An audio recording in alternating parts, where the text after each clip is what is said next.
Carissimi, ai figli di Dio devono essere gioiosi così. Anche in cielo gli angeli sono in gioia. E questo è vero nel nome di Gesù. Quando noi siamo in gioia, anche in cielo gli angeli sono anche loro contenti. E c'è il rubinetto delle benedizioni in questa chiesa, la potenza della parola a Mondovì. Ma se noi ti teniamo sempre chiusi, non va bene. Anche il cielo sarà chiuso e saremo gente che piangerà sempre. Ma quest'anno è un anno di benedizioni. Amen. I figli di Dio devono chiedere al loro padre. Il Signore ci ha fatto vedere una cosa e lo sapete bene. Quindi è meglio che leggiamo così possiamo sviluppare dopo. Matteo 7 a 12. Matteo 7 a 12. Matthieu 7, de 7 à 12. Demandez et l'on vous donnera, cherchez et vous trouverez, frappez et l'on vous ouvrira. Car quiconque demande reçoit, celui qui cherche trouve, et l'on ouvre à celui qui frappe. Lequel de vous donnera une pierre à son fils s'il lui demande du pain? Verset 10. Ou s'il demande un poisson, lui donnera-t-on un serpent? Si donc, méchants, comme vous l'êtes, vous savez donner de bonnes choses à vos enfants, à combien plus forte raison votre Père qui est dans les cieux donnera-t-il de bonnes choses à ceux qui les lui demandent? Verset 12.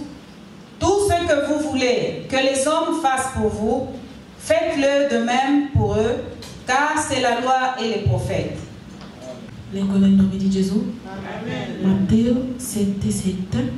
Chiedete e vi sarà dato, cercate e troverete, bussate e vi sarà aperto, perché chiunque chiede riceve, chi cerca trova e sarà aperto a chi bussa. Vi è tra di voi qualche uomo che se suo figlio gli chiede del pane gli darà una pietra? O se gli chiede un pesce gli darà una serpe? Se dunque voi siete malvagi, sapete dare buoni doni ai vostri figli, quanto più il Padre vostro che è nei cieli darà cose buone a coloro che gliele chiedono. 12. Tutte le cose dunque che voi volete che gli uomini vi facciano, fatele anche voi a loro, perché questa è la legge e i profeti. Amen. Questa è la legge dei profeti. E noi siamo nei tempi dei profeti. Siamo un gruppo dei profeti. Perché Gesù ci ha lasciato la profezia. Chiedi, ti sarà dato. Cerchi, troverai. Bussi e ti sarà aperto. Carissimi, fa pietà questi giorni. Non sappiamo chiedere. Non sappiamo avvicinarci al Signore. Veniamo in chiesa, ascoltiamo la parola, ma quando torneremo rimaniamo gli stessi. Non va bene.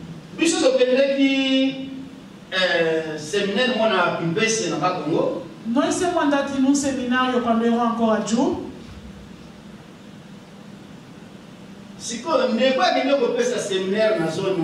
E quel fratello lì che doveva dirigere quel seminario, quindi eravamo insieme, siamo cresciuti insieme nelle cose di Dio. E lui è andato in un'altra città per aprire un'altra chiesa. E ha cominciato. E quando io e con il pastore titolare siamo andati per fare il seminario, Et quand nous sommes arrivés à Dilice, on a telle gioia.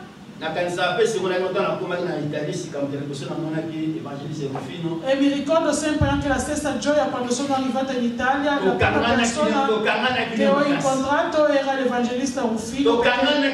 Eravamo tanto insieme perché pensavamo a come eravamo giù nei paesi. Amen. Amen.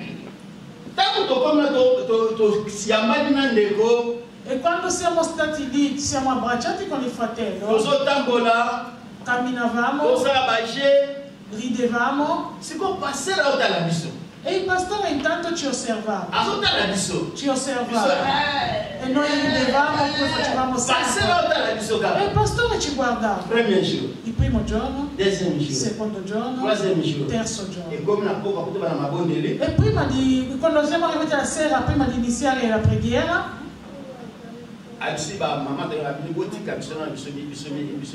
e ha chiesto alle sorelle che erano con noi di lasciarci noi da soli. E cominciava a parlarci. Le cose che vi sto dicendo, teneteli per non rovinare la potenza di Dio. Dio ci sta dicendo, scusate, il servo di Dio ci diceva, il pastore ci ha detto, e io vi ho osservato come stavate ridendo e vi guardavo come camminavate. È vero, siete in gioia. Ma fate attenzione perché da quella gioia Satana può entrare. Perché la gente che vi guarda, come state andando, vi comportate come dei bambini. Le vostre parole, le vostre prediche non prenderanno posto nei cuori della gente. E lì abbiamo aperto un po' gli occhi. Amen. E per questo dico ai giovani, gli evangelisti, fate attenzione a come sta quando state insieme. Perché se non state bene insieme, il Satana anche non ne approfitterà. Per il fatto di predicare, il vostro modo di predicare non avrà più impatto da quelli che vi ascolteranno. Dovete essere adulti, gente piena dello Spirito Santo, e quelli che mettono da parte i sentimenti per far uscire un risultato nelle cose di Dio. La mia preoccupazione è che voi avete proprio un talento. Conoscete la Bibbia. Volevo prendere tanti passi per darvi. Ma lo Spirito mi ha detto lascia stare, il pastore Paulin ha già fatto tanto.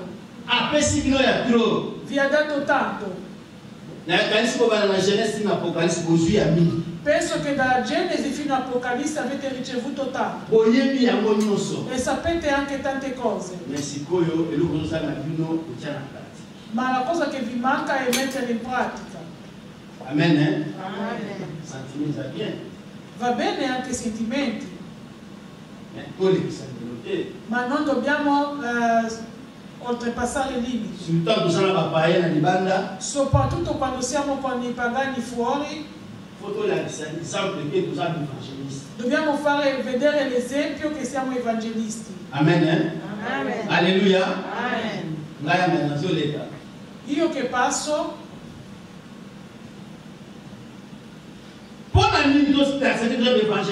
perché dobbiamo far vedere che siamo evangelisti? Perché così possiamo ricevere le risposte alle nostre preghiere. Perché se noi non camminiamo bene, non avremo risposte alle nostre preghiere.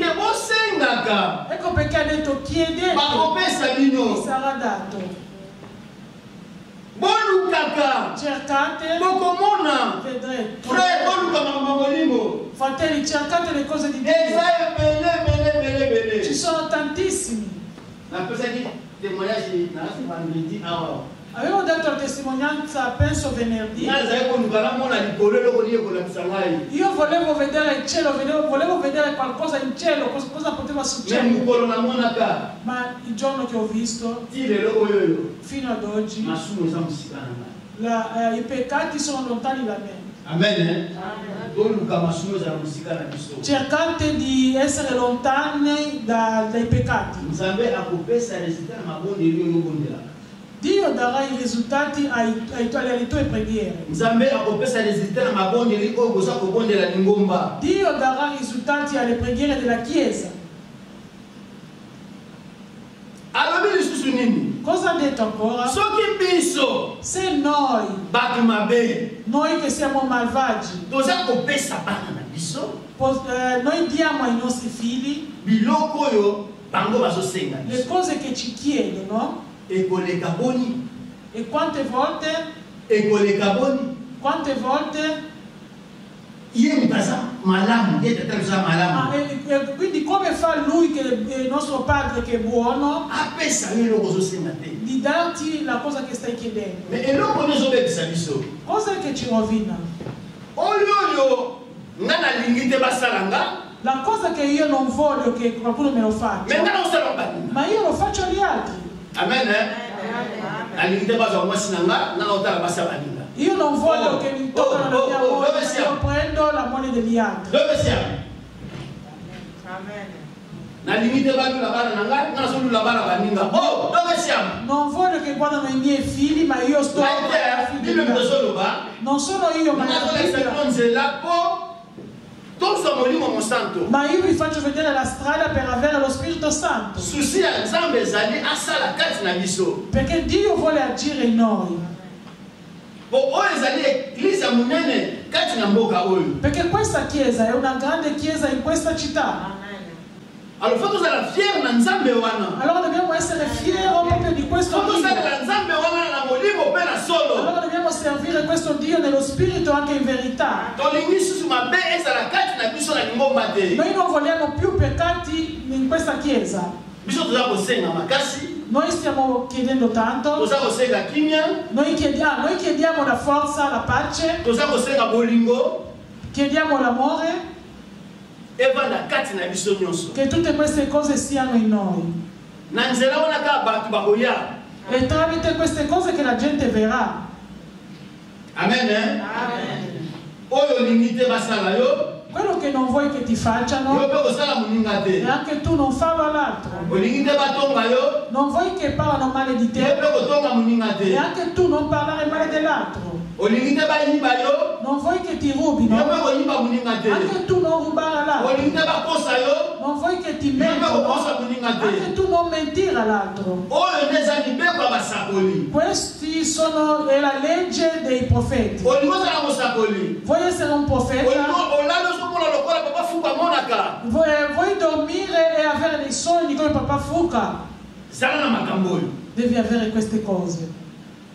ngai naokanga miso mwana bukola talisinga makambo Io a volte chiudo gli occhi e Dio mi fa vedere le cose. ezali don È un dono oyo asopi na lingomba che ha messo nella Chiesa. eza na mutu na mutu fo azala nango E ognuno di noi deve avere un dono. mais po ozala nango Ma per po averlo, efonctionne per farlo ozala na molimo funzionare, mosanto devi avere lo Spirito po molimo Santo. mosanto esala Lo Spirito Santo deve po agire. yo oza na molimo mosanto Tu hai lo Spirito olaisi Santo, yango pongi ma lo fai addormentare. lelo oyo efelamuka Oggi si deve svegliare. oza na molimo mosanto Hai lo Spirito Santo ozwi esika otiki na makanisi e prendi il posto, lasci posto ai pensieri. ozwi bisika otiki na maladi Pensi tanto alla malattia. toyoki bwana biso elia na tatoli awa Abbiamo sentito la sorella Ariana che ha azalaki testimoniato. na pasi Stava mama male alobi ke kisi yango oyo e la mamma gli ha dato la medicina. abi no E lei le ha detto di no. kondima na nga na E misala voleva avere la fede nel Signore. nzambe azoluka eloko oyo kati na biso bandeko È questo che Dio ricerca in noi. oza na posa nini Cosa vuoi? tia kondima no na misala Devi mettere la fede. abakuku azoloba na biso Abacuc ci dice atako profesie ume Anche se la profezia aspettala e si compierà.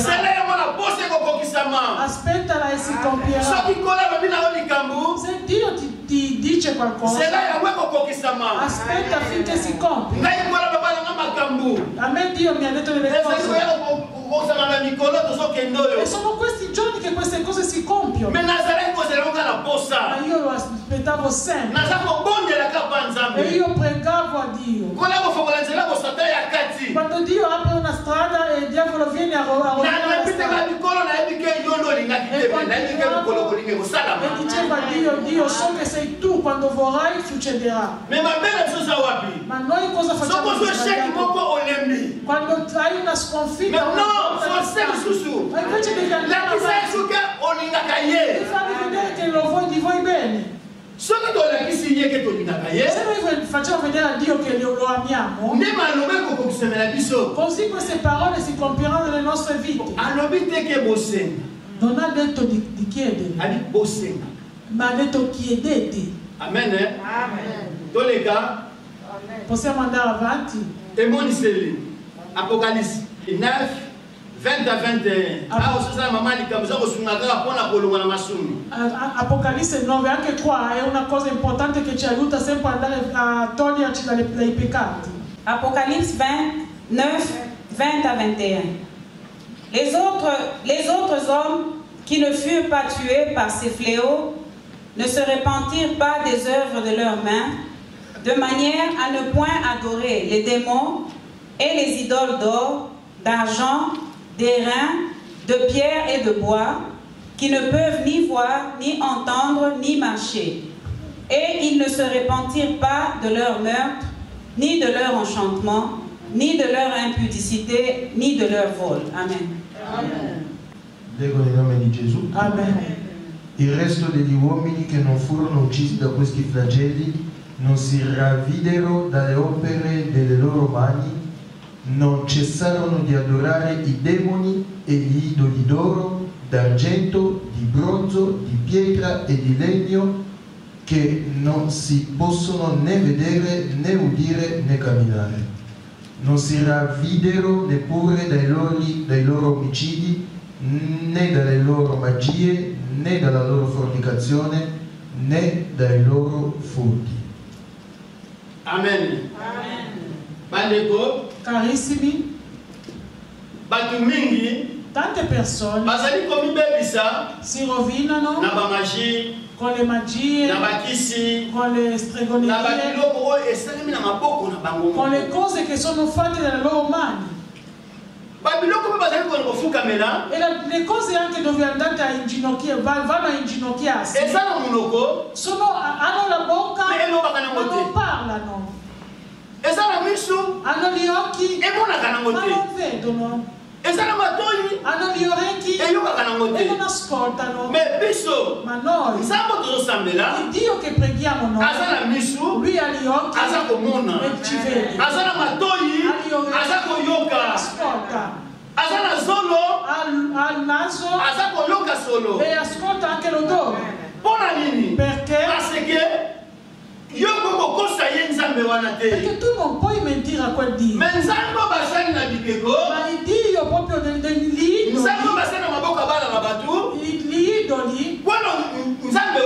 quelli idoli, puoi mentirli come vuoi. Perché lui non sa niente. Ma il Dio di Israele, colui che noi preghiamo, è un Dio vivente. Lui ha una bocca e parla. Carissimo, tu vuoi sentire che Dio parli? Dio ti parlerà. Se vuoi sentire, se vuoi che Dio ti parli, lui ti parlerà. E tu vuoi sapere che Dio ha gli occhi per vederti? Oh carissimo, sorella Ariana ci ha dato un versetto oggi.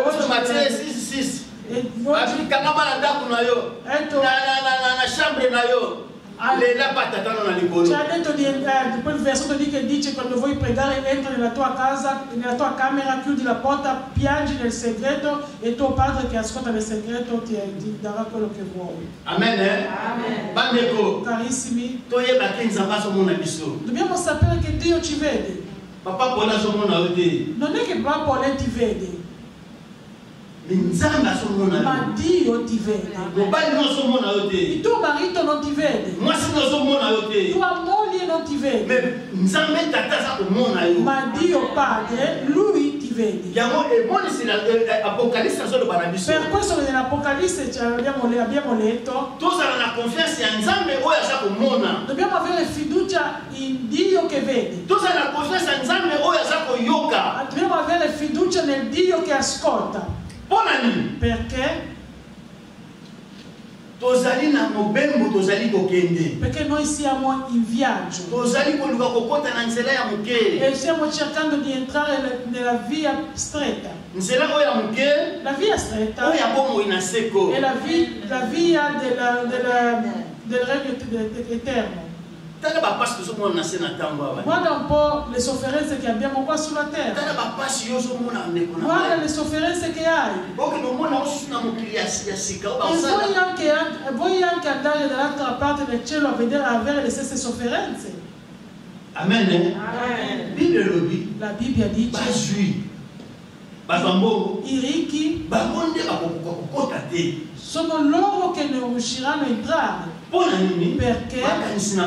Perché il loro pensiero è sempre rivolto verso i loro soldi. Ma noi due no. Perché noi viviamo sulla grazia. Viviamo sotto la grazia di Dio. Non devi perdere questo tempo.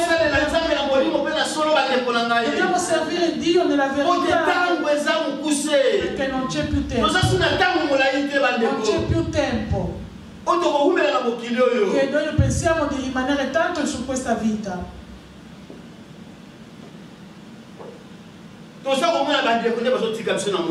Vediamo un po' tanti fratelli come ci hanno lasciati qua a Mondovì.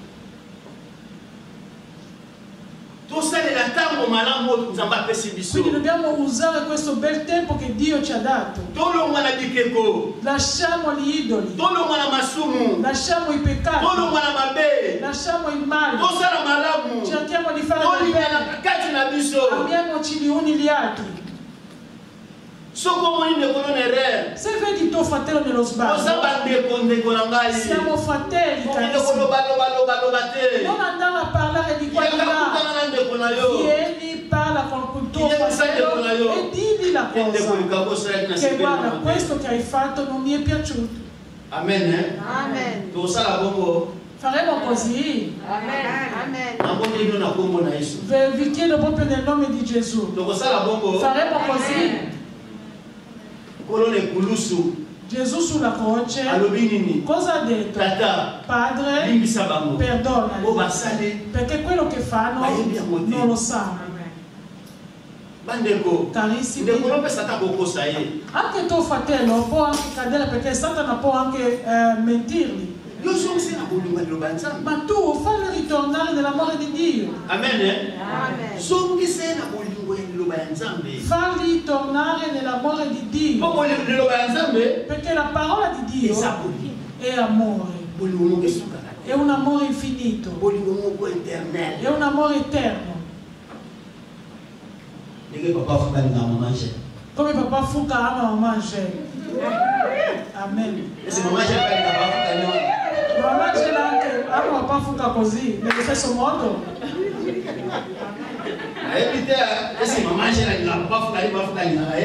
Non so se mamma Angèle ama papà Fuka come papà Fuka lo ama.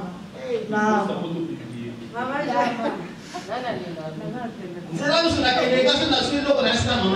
Io dovunque vado, se trovo qualcosa penso a mamma Angèle.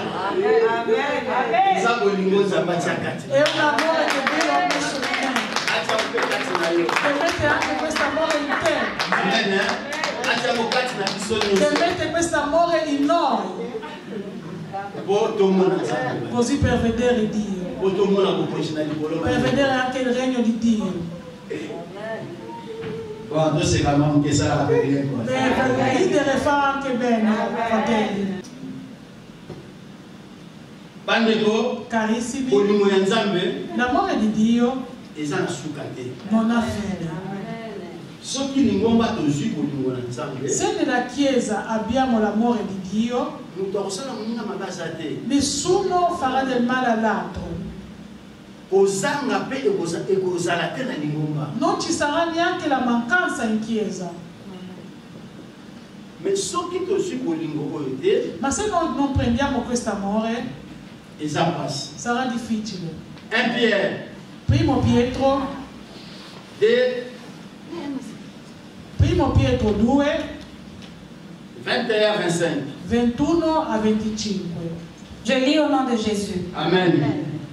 Et c'est à cela que vous avez été appelés, parce que Christ aussi a souffert pour vous, vous laissant un exemple, afin que vous suiviez ses traces, lui qui n'a point commis de péché, et dans la bouche duquel il ne s'est point trouvé de fraude. 23. Lui qui injuriait, ne rendait point d'injures, maltraitait, ne faisait point de menaces, mais s'en remettait à celui qui juge justement. Lui qui a porté lui-même nos péchés en son corps sur le bois, afin que morts au péché, nous vivions par la justice, lui par les meurtrissures, duquel vous avez été guéris. 25. Car vous étiez comme des brebis errantes, mais maintenant vous êtes retournés vers le pasteur e il gardien de vos âmes. A questo infatti siete stati chiamati, perché Cristo ha sofferto per noi, lasciandoci un esempio affinché seguitate le sue orme. Egli non commise alcun peccato e non fu trovato alcun inganno nella sua bocca. Oltraggiato non rispondeva con oltraggi, soffrendo non minacciava, ma si rimetteva nelle mani di colui che giudica giustamente. Egli stesso portò i nostri peccati nel suo corpo sul legno della croce, affinché noi, morti al peccato, viviamo per la giustizia, e per le sue lividure siete stati guariti. 25. Eravate infatti come pecore erranti, ma ora siete tornati al pastore e custode delle anime vostre. Noi vogliamo tornare in una chiesa nelle mani di un buon pastore. Colui che ha portato i nostri peccati. Colui che ha portato le nostre sofferenze. Che cosa è che ci fa male a noi la Chiesa? È questo proprio. È questo che fa del male nel mondo. Il mondo non vuole sopportare la fame neanche di un giorno. Il mondo non vuole essere insultato anche per un'ora. Io come sono qua?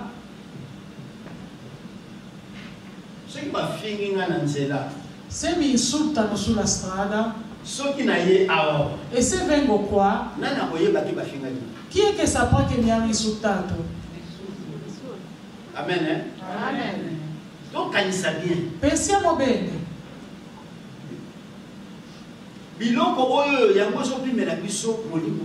Tutte queste cose sono quelle cose lì che ci fanno mancare lo Spirito Santo. A me non piace così. Perché ha detto quello? Dammi il telefono. Cosa prende per chiamarlo? Lui ci ha parlato e basta. Lascia quello, ributtalo. Chiama Gesù, aiutami ad andare avanti. Parla francese, non Marina.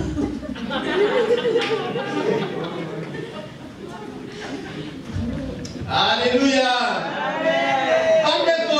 Carissimi, togliamo queste cose. Sono cose dei bambini. Sono cose dei bambini. Oh, perché tu mi hai parlato male di me.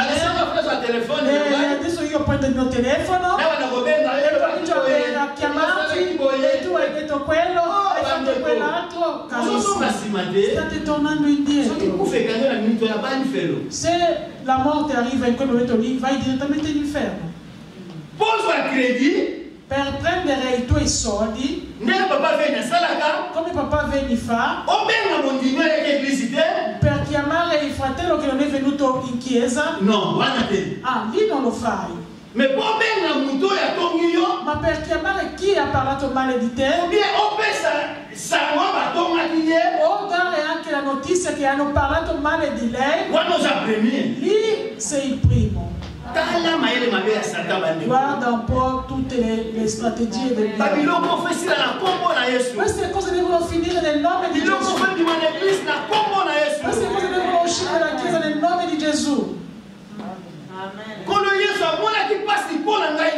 Gesù ha sofferto per noi. Signor Gesù ha sofferto perché uno possa lasciare la sua casa e venire in chiesa per ascoltare la sua parola. E uno viene ad ascoltare la parola di Dio e tu con le tue parole stai uccidendo quello spirito. Carissimo, non va bene. Al Signore non piace questa cosa. Ecco, questa era la montagna. Adesso vogliamo scendere per chiedere lo Spirito Santo. La gente che è rifugiato lo sa. Io non l'ho fatto. Io sento, perché non so. Arrestano un bianco. Arrestano un bianco secondo la sua legge. Quindi prendono lo Stato con le sue leggi. Amen. Quindi quelli che hanno dichiarato di essere rifugiati lo sanno, seguono le leggi di quel paese e fanno quello che si deve fare, fanno entrare dei documenti, così loro possono ricevere un documento. Anche noi nella Bibbia, noi saremo dietro la parola di Dio. Amen. Dio ci fa vedere qual è il male che ci impedisce di arrivare al Signore. Ma è pietà per noi, perché quando noi usciremo di qua saremo sempre come siamo entrati. Lì è una cosa pietosa. Ma se noi usciremo di qua, abbiamo una decisione. Prendiamo una decisione che mi insultino, anche se non mi insultino, lui è sempre mio fratello. Che mi dia, anche se non mi dà, è sempre mio fratello. Carissimi, vedrete come la potenza di Dio agirà. Vedrete come arriverà la gente senza andare a evangelizzare.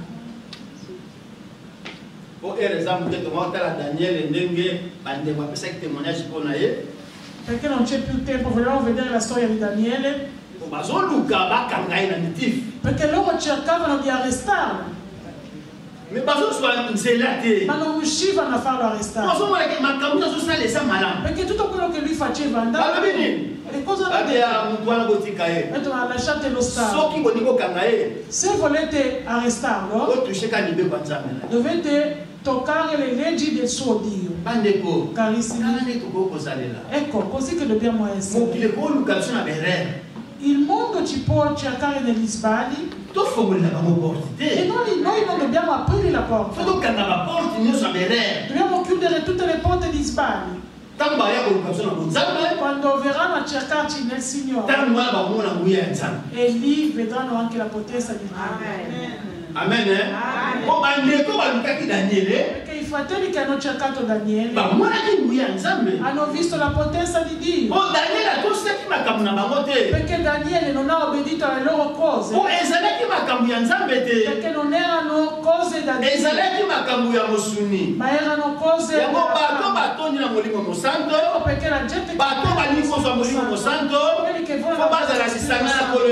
devono essere insieme a Gesù Cristo. Atti degli Apostoli, Atti degli Apostoli, Atti degli Apostoli 2, 17 à 21. 17 a 21. Acte 2, de 17 à 21. Je lis au nom de Jésus. Amen. Dans les derniers jours, dit Dieu, je répandrai mon esprit sur toute chair.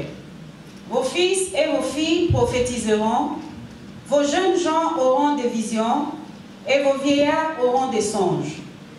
Oui, sur mes serviteurs et sur mes servantes, dans ces jours-là, je répandrai mon esprit et ils prophétiseront. Je ferai paraître des prodiges en haut dans le ciel et des miracles en bas sur la terre, du sang, du feu et une vapeur de fumée. Verset 20. Le soleil se changera en ténèbres et la lune en sang avant l'arrivée du jour du Seigneur, de ce jour grand et glorieux. Alors quiconque invoquera le nom du Seigneur sera sauvé. Amen. Amen. Alléluia. Bandeko. Carissimi. La parole de Dio parla chiaro. Giorni che arriveranno, alla fine dei giorni, io manderò il mio spirito, sarà la mia potenza su tutti i corpi, ragazze e ragazzi. La Bibbia ci dice, voi profetizzerete. Mamma e anche papà, la Bibbia ci dice, voi avrete dei sogni. La Chiesa, la Bibbia ci dice, faremo dei miracoli che verranno dal cielo. Perché? Perché se noi camminiamo secondo la Bibbia, camminiamo nell'amore di Cristo in noi, queste cose succederanno tra di noi. Ma guardate un po' tra di noi come c'era, e come anche come farà lo Spirito Santo a avere posto. Carissimi, dobbiamo lasciare il posto allo Spirito Santo. Abbiamo imparato che lo Spirito Santo risiede nei nostri corpi. Se il male vuole entrare, toglilo e non farlo, non lasciare che possa entrare nella tua vita. Guarda un po' come ci prepariamo prima di uscire. E ci hanno messo dei specchi da tutte le parti in casa. E tu guardi, entri e ti guardi bene, ti specchi bene. E quando esci, che la gente ti veda pulito, ben messo. Chic. Che la gente ti veda chic. Ma Dio ti vede chic lo stesso? È lì che c'è un po' un problema. È lì proprio il grande problema. Oh tata mama, carissimi, io ti posso vedere chic come vuoi, ma non ti salverò. Amen. La cosa che ti salverà è la parola che ci predicano. E se lo metti in pratica, così tu sarai salvato, anch'io sarò salvato. Sono parole di Dio. E ha parlato anche tramite il suo profeta Gioele. Quindi leggiamo un po' nel Gioele 2. Gioele 2, 28 a 32. 28 a 32. Gioele 2, 28 a 32. Non stancatevi, arriviamo. Après cela, je répandrai mon esprit sur toute chair. Vos fils et vos filles prophétiseront, vos vieillards auront des songes, et vos jeunes gens des visions. Même sur les serviteurs et sur les servantes, dans ces jours-là, je répandrai mon esprit. 30. Je ferai paraître des prodiges dans les cieux et sur la terre, du sang, du feu et des colonnes de fumée. Le soleil se changera en ténèbres et la lune en sang avant l'arrivée du jour de l'Éternel, de ce jour grand et terrible. Alors, quiconque invoquera le nom de l'Éternel sera sauvé. Le salut sera sur la montagne de Sion et à Jérusalem, comme l'a dit l'Éternel, et parmi les réchappés que l'Éternel appellera. Amen. Amen. Gioele 2, 28. Dopo questo avverrà che io spanderò il mio spirito sopra ogni carne. I vostri figli e le vostre figlie profetizzeranno, i vostri vecchi faranno sogni, i vostri giovani avranno visioni. 29. In quei giorni spanderò il mio spirito, anche sui servi e sulle serve. 30. Farò prodigi nei cieli e sulla terra, sangue, fuoco e colonne di fumo. 31. Il sole sarà mutato in tenebre e la luna in sangue, prima che venga il grande e terribile giorno dell'Eterno. 32. E avverrà che chiunque invocherà il nome dell'Eterno sarà salvato, perché sul monte Sion e in Gerusalemme vi sarà salvezza, come ha detto l'Eterno, e fra i superstiti che l'Eterno chiamerà. Amen. Mukolo ya po ezali koya. Il giorno del Signore arriva. Mukolo ya nzambe bandeko ezali boso na biso. E davanti a noi il giorno del Signore. Mutu nani oya kobenga kombo na kolo? Chi è che dirà il nome del Signore? Akobika. Sarà salvato. Mutu amo nani? Chi è? Oyo ayami mulimo santo. È colui che ha ricevuto lo Spirito Santo. Parce que prophétie oya kobimisa maloba oyo. Quindi prima di questa profezia nakosopa molimo na ngai. Ha detto che io spanderò il mio spirito na banzoto nyonso. Su tutti na batu nyonso. Su tutte le persone. Ecco perché dobbiamo cercare il valore dello Spirito Santo che possa stare in questo corpo, che con questa possibilità che il giorno che arriverà la Bibbia dice ci saranno i tuoni. Carissimi, non avete ancora avuto paura. Se sarai in vita, vedere il figlio dell'uomo arrivare, tanti piangeranno. Diranno, oh mamma mia, oh io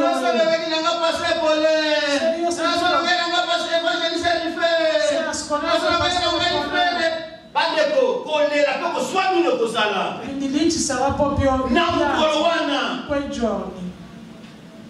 Perché sarà un grande giorno, un giorno di gloria. Tanti saranno contenti. Ecco, questa è la mia lotta.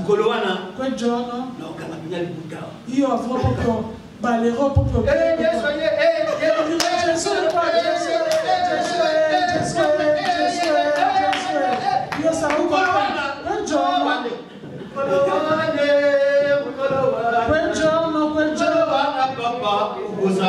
dove sarai?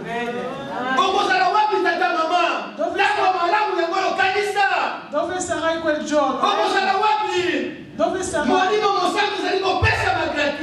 Lo Spirito Santo è gratuitamente. Apri il tuo cuore. Apri il tuo cuore per accogliere lo Spirito Santo di Dio. E quello che Dio chiedi che Satana esca dal tuo cuore e possa togliere lo stretto che è in te, come Gesù era. Non aveva la gente nel cuore perché noi teniamo le persone che ci fanno del male nel cuore. È quello che fa addormentare lo spirito in te. Non puoi vedere le visioni, non puoi vedere i miracoli, non puoi vedere neanche le benedizioni. Sei sempre lì che piangi, piangi, piangi. Oggi quel pianto deve finire nel nome di Gesù.